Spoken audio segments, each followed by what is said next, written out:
Welcome to this edition of the $1 Million Mastermind Podcast. This is where we pick the brains of high achievers from all walks of life and get their hard-earned, real-world insights on winning. I'm your host, Larry Weidel. Hello, Gurpreet Singh. Thanks for joining us. Thank you for having me.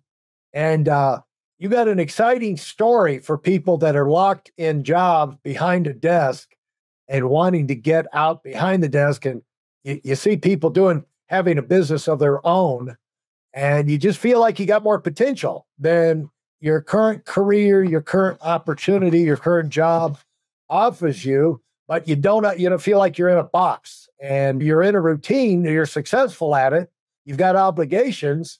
And so a lot of questions about how you make the transition, which industry would you go to? That's issue that we want to provide some light on and show people that it's compounded if you're female. Mm-hmm. It's compounded if you have a different background, like an Indian background. Is it an Indian background? Is that what yours? Yes. Yes. And so we'll get into that story about all of that compounds and ups the complexity factor. But you're living proof that this can happen. You can do it because you went from the 5 years of being a computer programmer to where now you have built a regional powerhouse organization in financial services in the most competitive marketplace in the country up in the Northeast. And with 20 offices, 1,000 people, and you're on the verge of a huge growth surge and unlimited market opportunity. And so you position yourself very, very well. Great fundamentals and foundation in place. But where you've come so far is astounding. So we're going to dig into that and see if we can let people pick up some answers that they can put in their toolbox of ideas to use when they run into some of these kinds of problems. So talk about at what stage of your life did you get into computer programming, that job, and what led you to it? Because I would imagine you were probably pretty excited to get that job. Yeah, absolutely. When I was 12 years old, they started a program in my junior high school where they introduced computers and computer programming. And they said, listen, you can come early, 7 a.m., and we'll be teaching you these skills. So that's what I signed up for. And as I went through junior high school and high school, I went to business high school. And they kept continuing to teach me these things. And then that's what I decided to go into in college. And why did you like that? Why did that stick out to you rather than sports or music or art or something like that? Well, it stuck out to me because I didn't want to deal with a lot of people. So this was behind the desk. You're doing your programming and you're working very little with people. You're working more in programs. And at that time, I was not a people person and I didn't want to interact with a lot of people. So that was the perfect fit for me. And the idea of developing skills, I just think it's a good thing for kids to be, a thought to have in their mind as they're growing up of like developing skills that you can use throughout your life. Because even if you're not in that, if you can go to the top and develop skills in one area, it makes it easier to develop skills in another area and become super proficient at it. It's kind of like when you're learning a musical instrument.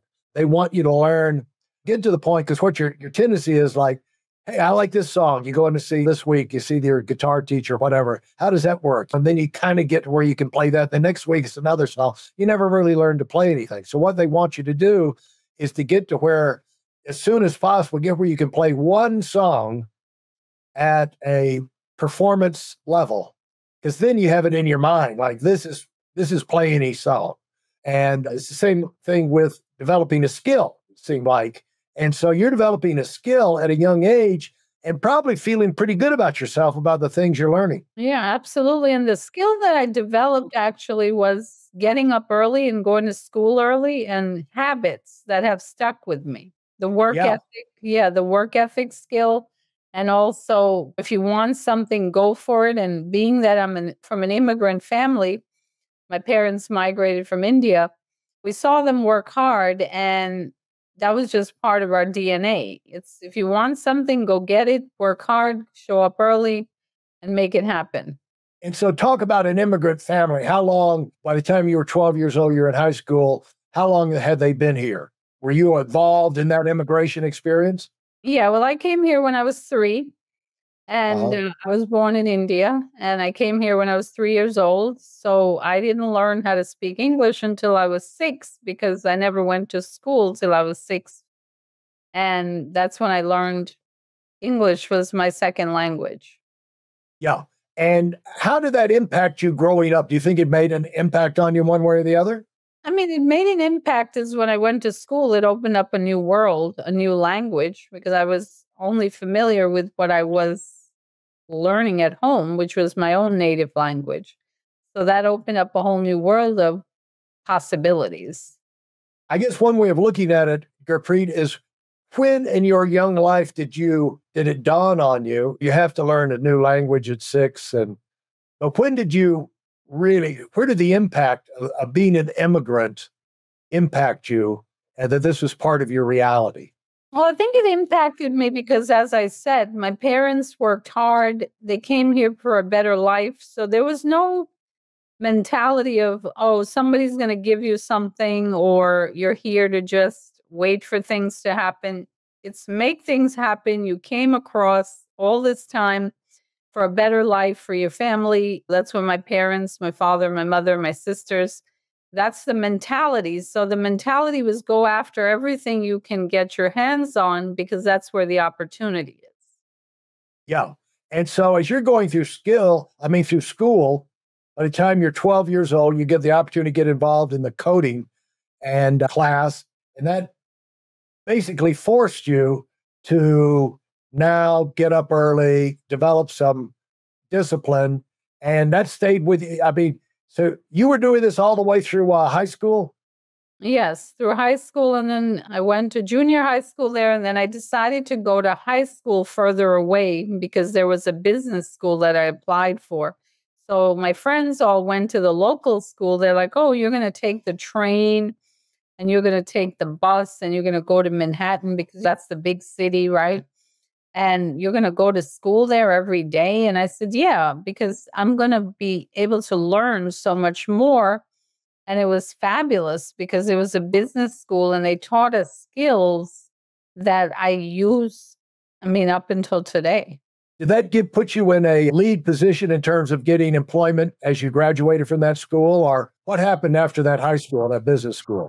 All right. Well, during high school, at that time, there was internships with payment. We got to go to work. So I worked for places like Manufacturers Hanover, which is now Chase. I've got to work in the financial industry. I actually worked for a company where I was in charge of like 39 phone lines. So that was a learning experience in itself because I had to manage all this and the phone calls would go crazy. And I was like, oh my God, this is overwhelming. But then I learned a lot because the people I worked with, they were specialists in different parts of the world because it was an international company. They created dental supplies and they had dentists all over the world that created this product. So I was able to talk to these people as they would come into the main hub, which was in Queens. Well, it's kind of Long Island City near Manhattan. And I was able to talk to them and they were able to bring all these ideas and their heritage and where they came from. And I was like, wow, this is opportunity at its best. And what particularly did you learn at a young age about managing 39 phone lines? Just what would you learn? It seemed like you just like running from the lions. I don't know. Well, what I learned was that you had to pay attention. You had to focus. You can't just go on coffee break because if you walk away, the lines are ringing and these are orders coming in. These are millions of dollars of orders coming in on the phone line. So if I was able to not do the job well, that was losses for the company. So I was actually able to focus because at that time you didn't have phones. You didn't bring your phone to work. I had to show up at 8 a.m., prepare everything, and leave there at 6 p.m. because that's what the phone lines were open. and I had to transfer these lines to other people. So it might have seemed like an easy job, but it really taught me about focus. Yeah. Now, as you graduated from school, did you go to college in the city or where? Yeah, well, I went to St. John's University, which was in New York, and that was Right. another great experience because I actually met, which I didn't know, my future mentors or people that I listened to, like Dr. Wayne Dyer used to teach there. And I used to listen to him, and I was like, oh my God, I can't believe it that I missed him in the college. But after college, I started learning these things, and he was right there, and I missed that opportunity, but I was able to connect the two. And then the second thing I would say I would learned in the college is, again, we didn't just go to college. That college required us to have 6 months. Every 6 months, we had a different internship at the college. So we would work with different departments. We would work, one year I worked with the alumni department. And then that blew my mind even more because I would see all these checks come in as donations. And here I was like, I wasn't wealthy, I was poor, I was broke. But I was able to see this and I was like, wait a minute, there's a lot of money out there. I just have to figure out how to attract it. Yeah. That's a big breakthrough in all of our lives to realize everybody's not poor out there. No matter, everybody I know might be poor or might be starving, but there's a lot of money. There's a lot of people have a lot of money. And I remember where that hit me was our first convention. We went over to Hawaii. And I'd always been under the impression that these were the exclusive places and you had to be, very few people could go. Well, there's zillions of people there. And a lot of them were young, younger than me. And they were bringing their whole families. I'm thinking, you know, the light bulb finally went on that there's a lot of opportunity. There's a lot of success out there in the world. And that's what we're trying to put the light bulb on here because there's things people do to create that success for themselves. It doesn't fall out of the sky. They're not taking their families over to on these luxury vacations because everybody won the lottery or everybody just inherited from a rich uncle. No, most of them made their own money. And almost always in the United States, you find, or really in the world, of the billionaires, of the millionaires, most of them made their money. It wasn't inherited, in other words. And so as you're coming up, you get out of St. John's, you're still thinking the career path is coding. And why do you think you didn't think the thought didn't come into your mind while you're looking at all these big checks coming in the alumni office and how to get my hands, how can I can get position myself to where that can happen to me? What do you think that light bulb didn't go on at that time? I would say it's one thing called belief in yourself. See, a lot of people, they're seeing the external world and they're saying, oh, it's okay for this person, and I'm happy for this person, I'm happy for that person. But because they have a lack of confidence and belief in themselves, they never feel that they're good enough to attract it. So I think what I shifted in those years after that was I was able to connect to a self-development program, which taught me how to believe in me, that I'm worth it, that it's okay that these other people have it. And I'm not mad they have it. I'm not being a victim. I'm not saying, oh, poor little me, I don't have it and they have it and they got it easy. No, it was digging into the habits of successful people and say, if I duplicate this, then the universe is going to give it to me too. Yeah. Well, now you go out and the main thing is you're getting mentally stronger, you're developing your social skills, you're developing your technical skills, and you go out and you get a pretty good job in coding. Who was that with and why was that a great job?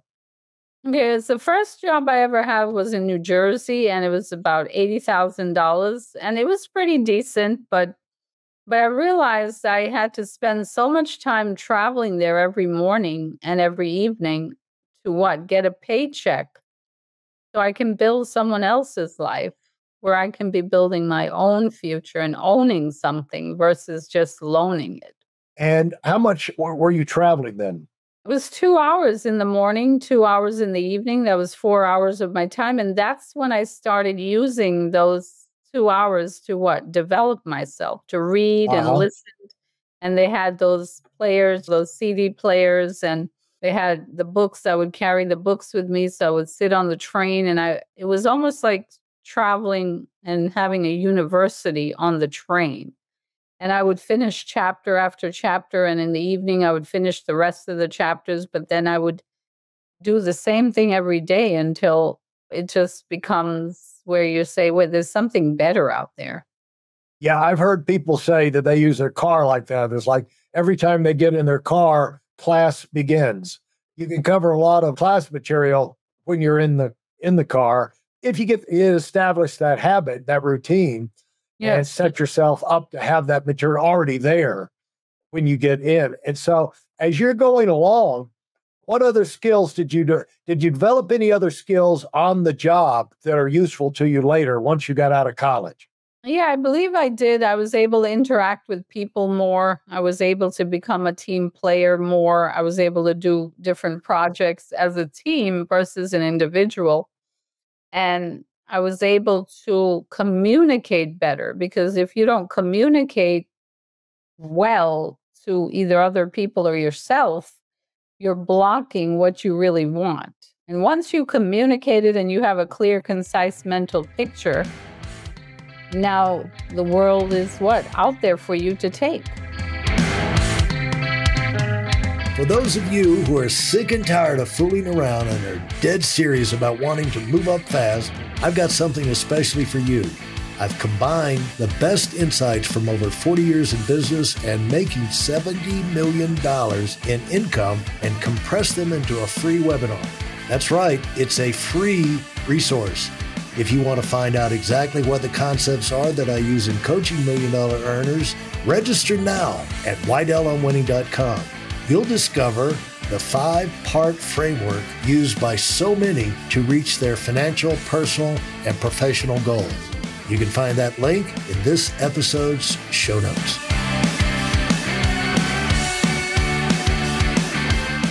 Now, were you on a management trajectory when you left that and started your own business? Or were you pretty much still programming, or what? When you say you're a part of the team and everything, what were you doing inside the team? Well, basically, you're setting different programs, but I don't think I was on a management trajectory because the people I worked there for 30, 40 years, and they had no intention of retiring because they would have to get out of the way for me to have management. So I really realized that this is going to be a long shot because these people, they are not going anywhere. How scary was it, and what are the first steps you had to put yourself through to how did you evaluate opportunities, and how did you make the decision to branch out and go in another direction? Well, the decisions are very simple. You use common sense, you observe, you look at other people's lives if they're in your field, and then 20, 30, 40 years from now, this is where their life looks like, then your life will probably be the same. But you have to step out of that box and you have to say, listen, I don't want this kind of life and I don't want that same end in mind. So it was almost like when you start learning these things or you start learning the habits and the laws of the universe, it becomes common sense like, oh, okay, this makes sense. So if something makes sense, you have to move on because if you stay where you are, then you're really hurting yourself. How long did it take you to find something that appealed to you as an alternative career path? I would say, as I was working in the field for 5 years with the programming, right after when the opportunity came along, I believe even though I didn't excel in the opportunities right away, but I did have an awakening that these are some of the things I need to position myself. I need to believe in myself more. I need to learn those proper skills in the new field, which is doable. And then I need to understand that what's out there is available for other people, but it's available for me too. And I'm just willing. Am I willing? I was asking myself this question when I was struggling with people skills. I was asking myself this question daily.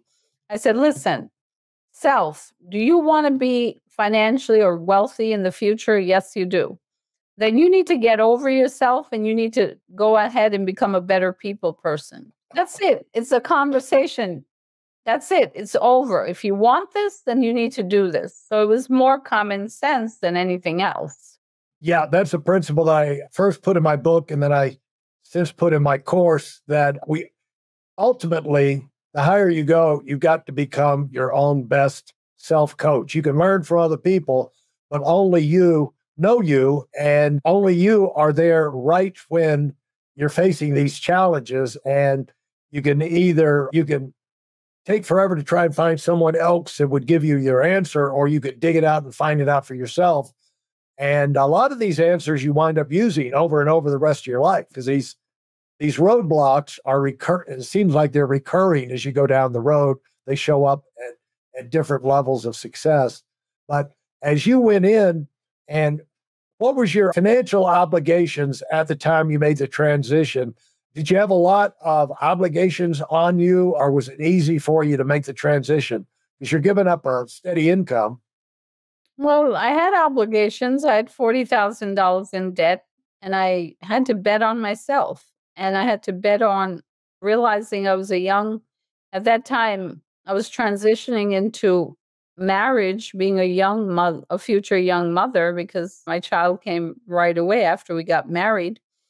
And there was you had to do a lot of kind of soul searching and say, okay, what do I want? Do I want something better, or do I want to stay the same? Right? If I want something better, then I need to be better.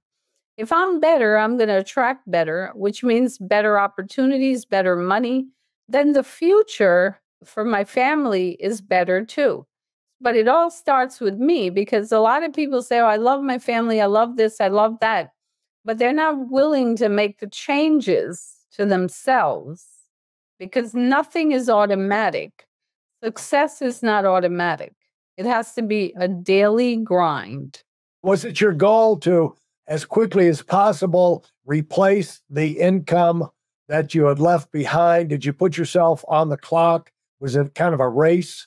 One principle that I talk about all the time is, when you're in business for yourself, you don't work, you race. The sooner you get there, you're smart enough to know the sooner you get to the next target in front of you, the quicker you're going to start enjoying the benefits. And you don't want to drag it out because you got less time to enjoy. So you want to get there fast. And so did you have that kind of thinking, or did you have any idea of a target in mind?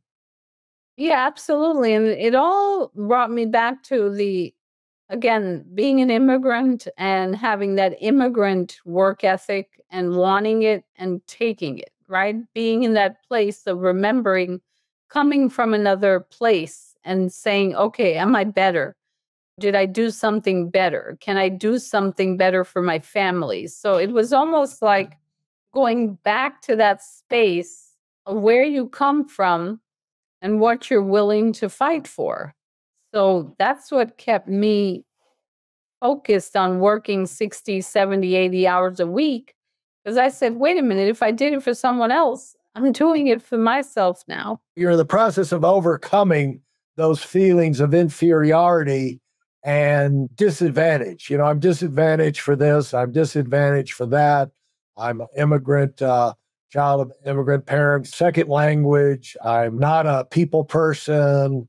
I'm female. And did you see people along the way that you met that gave into those kind of feelings and kind of sold themselves short? Yeah, absolutely. All the time. And the ones that I saw bail out the fastest were the people that quote unquote call themselves smart, because they were logical, right? So I was not a logical person. I backed everything from emotion, and I knew that emotion would drive me and that the logic was going to be there, but I needed to do that emotional side, because the E in emotion is the energy that drives you, right? Because logic is someone that needs proof. I don't need proof. I just need the emotion and the energy to know that I can move forward. And once I had that, I wasn't stuck on, oh, when will it happen? Is it going to happen? Yes, it's going to happen. When it's going to happen? Well, the universe knows when it's going to happen, and I know eventually it's going to happen. So let me continue the journey. How long did it take you to when you start getting your first successes, and where you prove to yourself, like, I can make this go. This is going to work. Yeah, well, it took me 2 years initially to make any type of transition financially, but the 2 years I made the transition realizing that I had to work on myself. So that work that I was doing on myself would cause me to have the financial growth. But if I didn't do this work on myself, quite honestly, the game was going to be over. It was going to be over. And I knew that I couldn't give in. So I had to keep working on myself.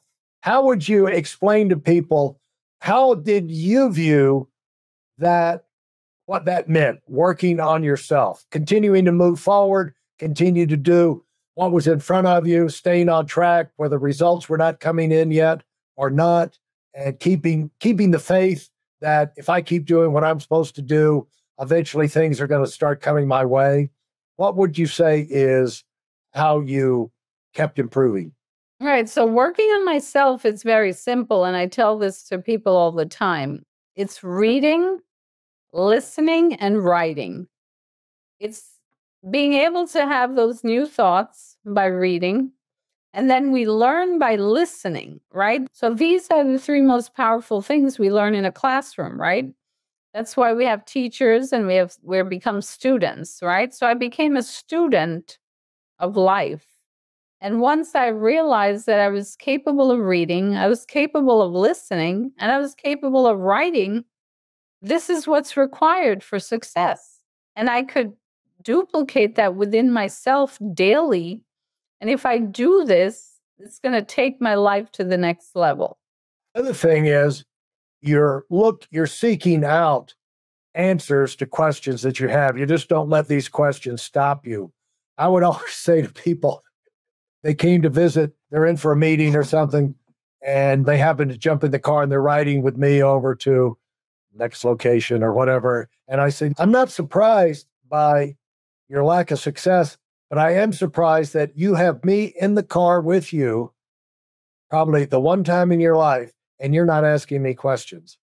What is going on in your mind? You've got me right here. And if you didn't have questions, you'd be doing a whole lot more than you're doing right now.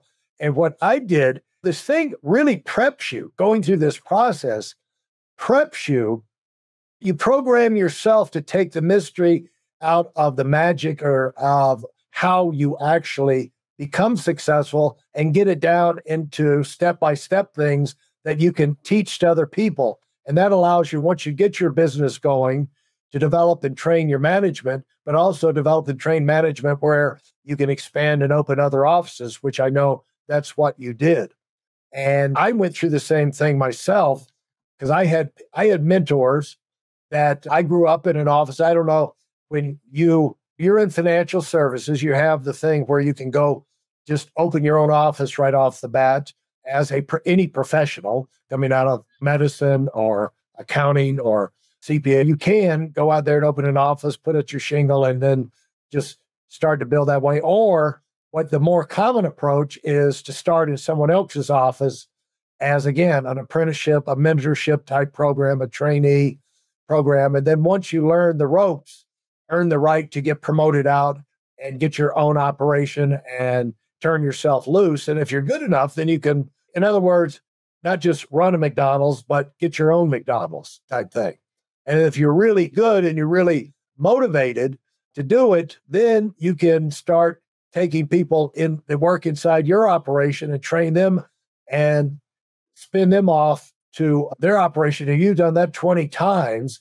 And a lot of that, you're seeing the fruits of you taking the time to learn this stuff, write it down, get these specific answers to specific situations. And you were really programming yourself for really the rest of your life to have growth the rest of your life. And that's a great thing. When I came in, Gurpreet, I would ask questions. I was the dumbest guy in the room. Everybody else was a charismatic, natural salesperson. I had no sales ability. I had to learn it. I told people that it would have been easier for me. I always thought sales was a magic process. It was like a magic trick because I would watch people make sales and I had no clue how they did it. I'd listen to them talk. They'd show things to people. And then at the end, the people would give them a check or fill out a form. And I thought, how did this happen? It happened right in front of my eyes. What just happened? And so I had to step by step ask questions. And I got a little tape recorder, a little cheap tape recorder, cassettes, 29-cent cassettes. And I would take the tape recorder and I would ask the question, listen to them answer it, take 10 or 15 minutes. I'd go in the other room. I'd transcribe it longhand. I'd make it a long outline out of that, then a short outline, then a one-word outline. By that time, I knew it. And that was me writing it down. But it's kind of like I put myself through the same process on anything I needed to learn, any presentation I needed to know, anything that I needed to train someone else on or whatever. I'd go in and do that same process, ask it, write it down, make an outline. I'd wind up memorizing it just by doing it from long to short. And most of the time, I never had to look at the outlines ever again because it was in Yes. kind of made it part of my DNA. And so that helped me in training. I found, Gurpreet, that the harder it is for you to learn something, the better a trainer you are because you have to break it down into the real small pieces so it makes sense to you, but that elevates you in terms of being able to explain it to other people. Have you found the same thing? Yeah, absolutely. And I love what you said. And you use the keyword mentor. And that's what every morning when I speak to my mentor, and I remember the quote from Walt Whitman, be curious, not judgmental. I'm very curious. I'm a very curious person. I ask a lot of questions. So if you're in front of me and you have your success, I will ask you everything because I know from that I'll get the understanding and put that pieces of the puzzle together. And every time the puzzle unfolds, now I get a new breakthrough. When you started your own operation, you opened your own office, and now, it's real. It's your business. You have to sign a lease. You have to sign the paperwork. Was that a scary moment for you? I'd say it was scary, but it was also invigorating. It's like the rest of your life is in front of you. Make things happen. Don't sit here in the office waiting for things to happen. Make things happen. So I think it was an exciting time of my life because it was something I was looking forward to, that daily focus, that daily grind. What was in your mind that you wanted to have out of that office? Did you want to have a place where you could do business, have a few assistants, and you could be like the Lone Ranger doing most of the business yourself? Or did you want to build an organization right from the beginning? Well, from the beginning, I was kind of a Lone Ranger because I told you I had this issue with myself where I wasn't the best people person.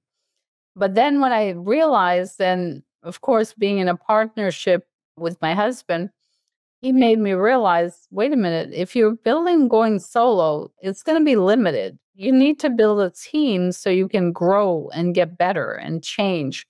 So I think when he said that to me, it was almost like a challenge. And once I'm challenged, I'm going to challenge myself. So the best thing was that conversation with him because now I was able to address the issues with myself and say, wait a minute, you can do this just like you set out to do this. You can do this too. So it almost becomes like an aha moment where you say, it's not as hard as it seems. It might take some work, but it can be done. And convincing yourself that it can be done opens the door to everything that comes thereafter. And also, he handled it very wisely. He didn't lecture you. He just put the options in front of you. If you keep doing what you're doing, and that's an important skill to have or technique to have when you're dealing with people, is like you can continue the way you're doing now and things will probably turn out great with this, but it'll probably be limited. Eventually down the road, you're going to get as good as you can get. You're going to be as busy as you can be. And at that point, it's just going to be, you're going to be in a rocking chair type life. You'll have things to do, but you're not going to be going anywhere after that point. And Absolutely. so the thing is that there's another option on the table is to start adding some people, mixing in some other people in with what you're doing and step by step training them, even though it's frustrating to train them and hire the right kind of people. But the payoffs, that person might be with you and improving for the next 30 years. And so lots of opportunity there, but the choice is up to you. And so that's a great skill to be able to have and know how to talk to people when they're at that moment to where it can be their decision to buy in and not you trying to force it down their throat. Because obviously you have, how long did it take you of running that office once you got the idea that I can blend some people in here and get bigger? How long did that take now before you got a sizable organization running out of that office? Well, I would say it took 6 months. It didn't take as long as I thought it would, but it didn't. Of course, we want immediate results, right? But it almost seems like I was in a bubble. And it was almost like a dream. And you're working through the dream, and then all of a sudden you wake up and you realize you're halfway there. That the decision was like really the big, I guess, aha moment. And then the rest is just work that has to be done around that decision. Because most people don't decide. They say they do, but the actions say that I haven't decided yet. But I had made the decision. So it was almost like you decided. So whatever you decide, the universe is going to partner with you and help you with that decision. So it was really like kind of a seamless process. And it was a very beautiful journey, I must say. So how did that decision play out in your daily activity about how you would go about your work? I would imagine it transitioned from you primarily looking for prospects for sales and making sales and going on sales appointments to where you blended in with that, looking for some people to add to your team. Yeah, absolutely. And what I did is I shifted my thought to say, listen, if I find people for my team, the sales and the products are so simple, the people on the team are going to be able to market them. It's not difficult. It's just a matter of getting someone. Again, 80%, I was reading a book out there, and they said 80% of the population, and this is the worldwide, this is not only US, 80% of the human race is walking around right now feeling they're not good enough. That's a big population. And I felt like I had to make people realize what they were good at. And once I was able to do that, it was unlocking them to the possibilities. So that was the major work that had to be done in there. And how did you figure out how to do that most effectively? Well, it was simple. I asked people where their life is, because I think people ask a question like, well, what's your goal? People never heard about goals. I mean, people, even in Harvard, people who graduated from Harvard, they didn't even put their goals down. So imagine the regular person, Joe Schmo out there who doesn't feel worthy. They're like, goal, what are you talking about? But I was able to say, hey, where's your life today? Let's have a snapshot of your life right now. Where do you work? Who's your family? How many kids do you have? Basic stuff like that. But then where do you want it to be? Like, what are some of your things that you dream about? Oh, you dream about going to Italy. You dream about going to Greece. That's very doable. That's very possible. We can list these things down and we have a game plan to get them done. And you'll be surprised how many people actually hit their goals. How long did it take you to get your first one, your first person? And how did that, you go from 0 to 6 months? What was that transition like? Because that was really the transition into a whole new way of life. You make that decision, 6 months. How long did it take you to get your first person? And how long did it take you to get clear on the kind of person you wanted to get, not just, adding people in? I want to get specific about who I want to have on my team. Yeah, it was nearly immediate. And it was just, like I said, the decision was made and I was clear about who I wanted. Because we attract who we are, right? Not who we want to be.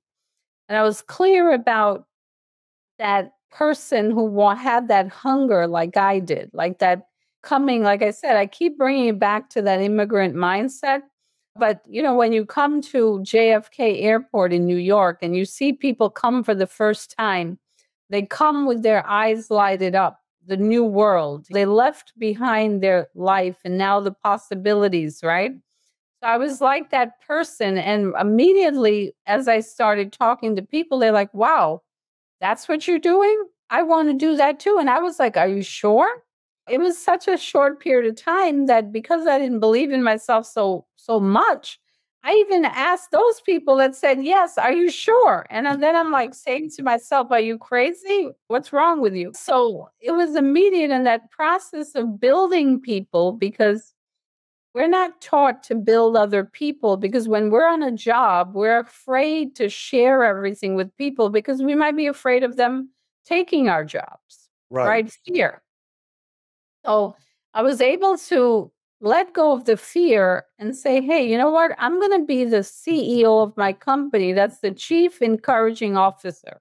I heard that from John Maxwell.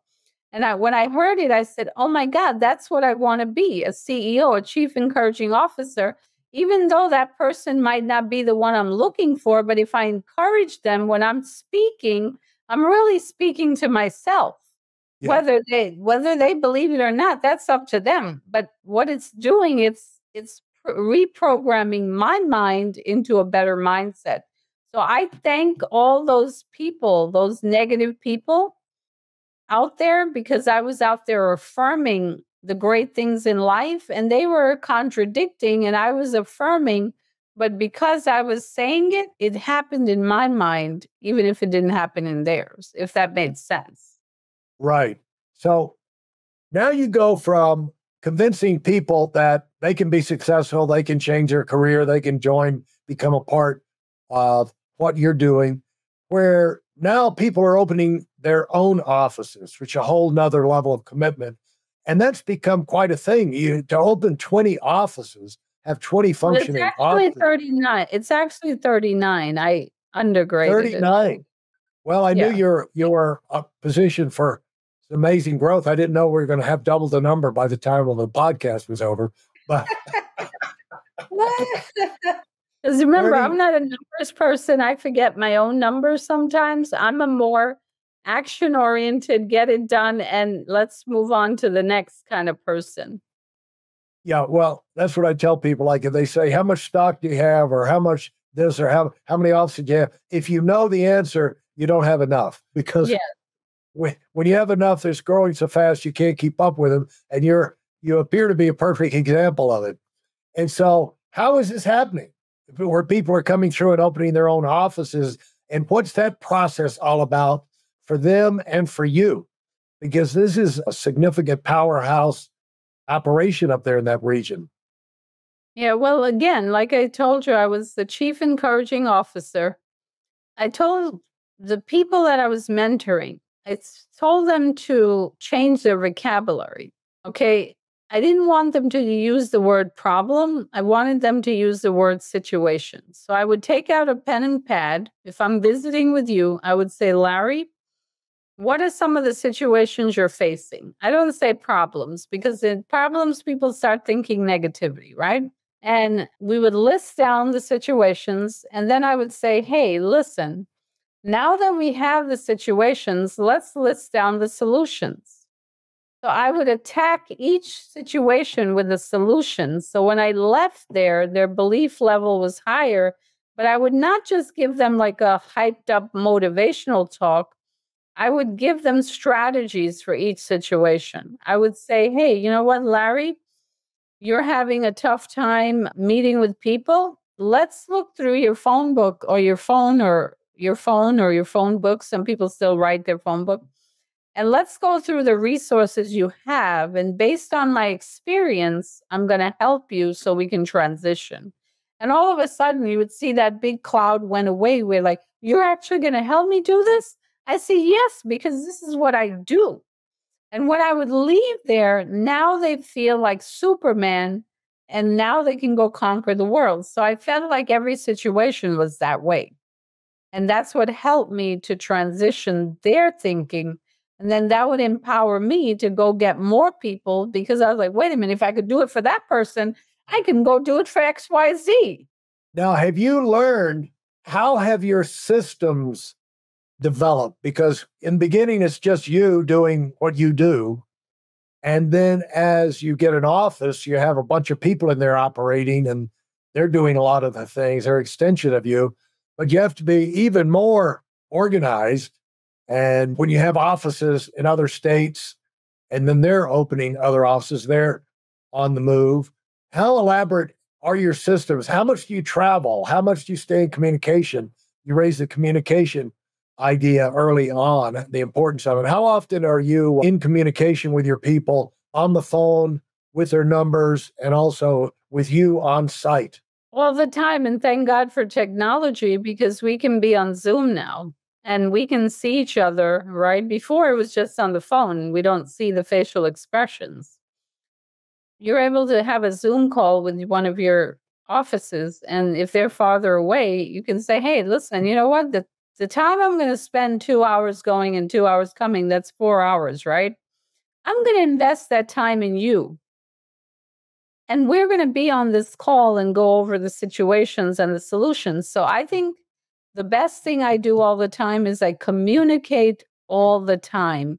And the systems that I have for training, I delegated. I want people to show me that they're able to teach this stuff the same way. They might have a different personality, but they've got to get the point across. If they don't get the point across, it's not going to work. How do you keep your people unified and where they feel like they're a part of a team? And how important is that? Well, unity is important, but I think people mistake unity with conformity. And people think, well, oh, because I do it this way, you're going to do it this way. No, unity just means you and I, we are after the same thing. We're all here to help our families. You might do it a little different. I might do it a little different. But at the end of the day, the end in mind is the same. And you can't come with an attitude of, well, you know what? I already did my part in the past. And you know what? I'm just here to pass time.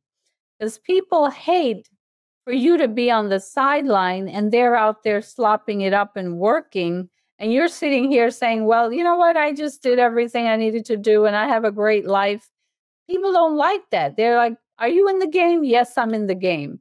I might be at a little higher level game, or I might be ahead of you in the game because I came before you, but I'm playing the same game you're playing. So when that happens, people become unified and they respect you because now you're looking out for them. How would you say your life has changed, Gurpreet, over the last few years where you've gone from, you have to look back from going to being an employee, spending those 2 hours every day going and coming to just a job to where now you're spearheading this organization in a very technical, professional field and having amazing success. How has that paid off for you in your personal life? And has it made things, how has it made it better? Is it worth it for you that you put yourself through all of this? Yeah, well, it reminds me of a quote that, again, John Maxwell, I always talk about him because I listen to him a lot. And he said, leadership is a wonderful position, but it's also a 24/7. Leadership is 24/7. So I feel that leadership has energized me to provide value to people. And because of my journey, I'm able to walk that journey with them. And I'm able to take that road with them. So to me, I'm more invigorated today than I was when I started. And now it feels like I have the ticket to freedom. And the freedom is not from financial freedom. I mean, freedom of who I am. I can be myself, and I can basically, I don't have to be someone else. I don't have to prove anything to other people, but I want to be the best person I can. And the only way that's going to happen is to continue growing, is to continue developing my mind and continuing to connect with people like yourself who are creating these resources and saying, wait a minute, I can get you the insight that's required. Now we just have to apply it so we can move further. So it's really a great journey. So in your personal life, how would you tell that person who was going to that job and spending their life coding, how would you tell them this is paid off for you? Like if you say, if you go through this transition that I went through, here's how it can pay off for you and making enriching your life. How would you say? Well, I would say that working on yourself, you believe in yourself, you become better. It's worth it because what you do on the inside is going to show up on the outside, right? Of course, financially, it's going to show up because we want to have financial empowerment. But it's also going to show up because you want to be just a better person, a better human being, a better teammate, a better wife, a better mother, a better daughter, whatever. You're better because now your attitude is not a victim. Your attitude is like, wait a minute, I can win this. Whatever it is, I can be the victor of my life. So that just frees you up because then the world is full of possibilities. There's no restriction. It's unlimited. It's like 10x. The world is a 10x world. It's not a small world. And that, I think that that sense of satisfaction, it's not anything you can buy. It's something you can only go through the journey and develop. Because you become somebody who's a difference maker in other people's lives. And the thing is, when you have a job, no matter how great the job is, or you're basically working for a company performing a task, and you're basically filling a slot, and hopefully doing a great job filling the slot. But they can run ads and get somebody else to come in and fill that slot, build that website, write that code, build that app, or whatever. But when you go out there and you're creating products and delivering products, like Casey Diaz, I was asking him, explain how he got so excited about being in the printing business. And he said, well, you make a sign, people have an idea, they're starting a business and they want a new sign, and you select it and everything. But then when you build it and they come in and then you install it, he said to see that, the smiles on their faces and the satisfaction, that's kind of like a little part of their dream coming alive. And he said, it's just very rewarding to be a part of that. And when you're in sales, you get the thing of being able to help a family, a business owner, providing a service. You're selling it something new to make their life better. But when you're building people and you're offering them the opportunity to come up and not only learn a skill, but to, if they're motivated and they've got the ability, go on and do something bigger with that, even get their own office, their own business, and change their life, become financially independent with spending the same time, it's much more rewarding to spend your time helping people change their lives rather than just delivering a product. And what comes to mind of some of the people that you've seen go through transformations that makes you proud of what you've been able to accomplish through your business, other than make money and move sell products and things like that. What are some of the biggest transformations you've seen? Well, I've seen people becoming debt free.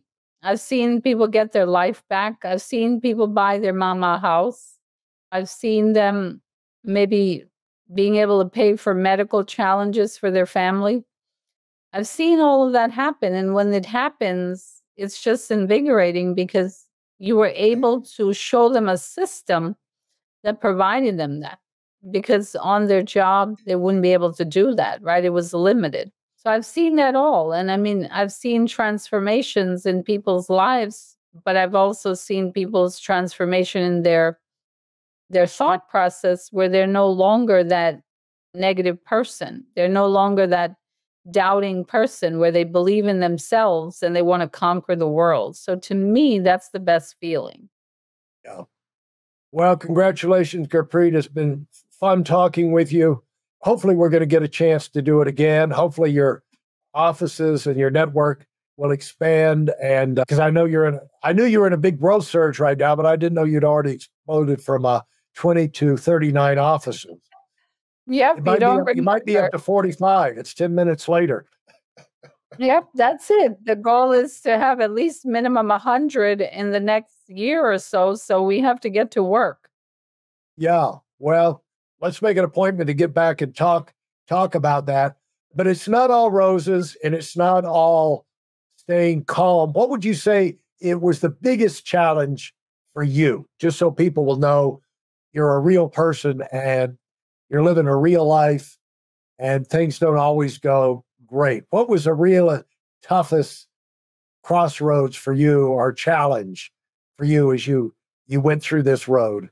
Well, the biggest challenge, as I mentioned, was the people to basically deal with people, to get along with people, to work with people. Because when you don't know how to work with yourself, you can't work with the public out there. So it was really getting a system to change myself that would help me change how I handle dealing or building a team or dealing with people.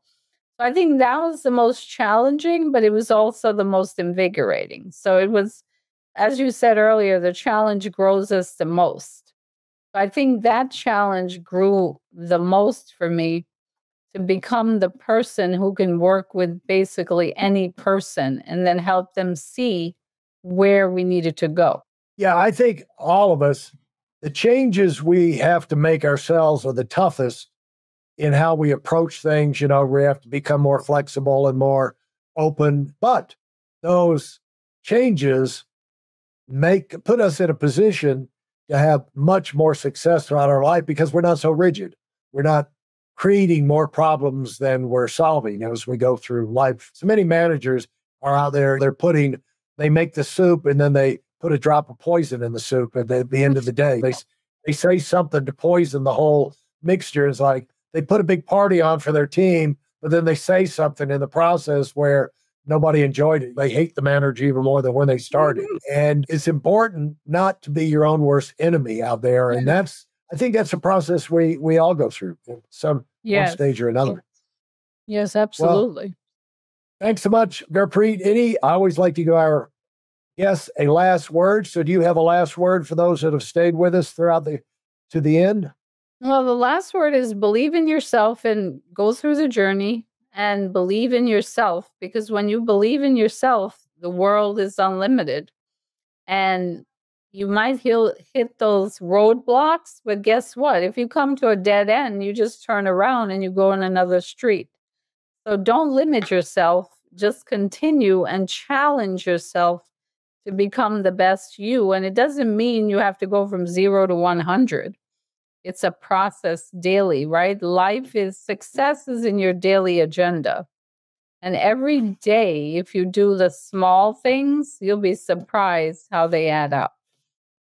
Absolutely. And just make up your mind, you're not going to be in that 80% because their answers are out there. You've just got to go look for them. And as our good friend Bill Arender says, I may not be good enough today, but I probably can be tomorrow.